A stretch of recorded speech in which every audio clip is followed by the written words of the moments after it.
Hello hi, welcome to RK trader. Sir car అయితే మనం నిషానికి ఇప్పుడు ఐడెంటిటీ కార్ క్లీనింగ్ చేసాం. సార్ మాటలో తెలుసుకుందాం. సార్ మీ పేరు? నా పేరు అజయ్. Okay sir. నేను వైజాగ్ అది కానీ మిమ్మల్ని నేను చాలా రీసెర్చ్ చేసి వచ్చాను మీ దగ్గరికి. Thank you sir, thank you. కానీ నాకు స్మోక్ వల్ల కొంచెం బ్లాక్ బ్లాక్ ఓకే సార్. కనిపించట్లేదు. బ్లాక్ కనిపించట్లేదు. ఓకే. బాగానే పికప్ బండ్లు కూడా నాకు ఇప్పుడు ఫస్ట్ వెళ్ళొచ్చాను కదా బండ్లు కూడా సౌండ్ మారింది. మొత్తం పికప్ కూడా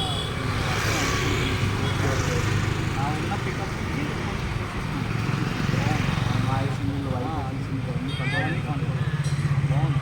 సార్ మన ఇంకెవరైనా యూజర్స్ ఎవరైనా చేసుకునేలా ఉంటే ఎలా ఉంది? తప్పకుండా ఇది వీలైనంత వరకు నేను కూడా కొత్తగానే కార్ని తీసుకొని చేస్తున్నాను. నేను వీళ్ళ కోసం తెలుసుకొని నా కార్ కోసం కండిషన్ అన్నీ చెక్ చేసుకోవాలని వచ్చాను. మీరు ఎవరైనా ఏదైనా డౌట్ ఉన్నా సరే వీళ్ళని వచ్చి కలిసి డౌట్స్ కూడా క్లారిఫై చేస్తారు. సో తప్పకుండా మీరు చేయించుకుంటే మీ అన్ని కండిషన్ మీరు కూడా బెస్ట్గానే ఉంటారు అన్నమాట ఈజీగా. సరే, సార్ మాటలు తిన్నాం కదా సార్. సార్ అందరూ చేయించుకోండి. ఫీలింగ్ అనేది చాలా బాగుంటుంది సార్. ఖచ్చితంగా మీరు ఎఫ్ఆర్ బండి తీసుకెళ్ళినంత ఫీలింగ్ కంపల్సరీ కలుగుతుంది. ఓకే, జై హింద్.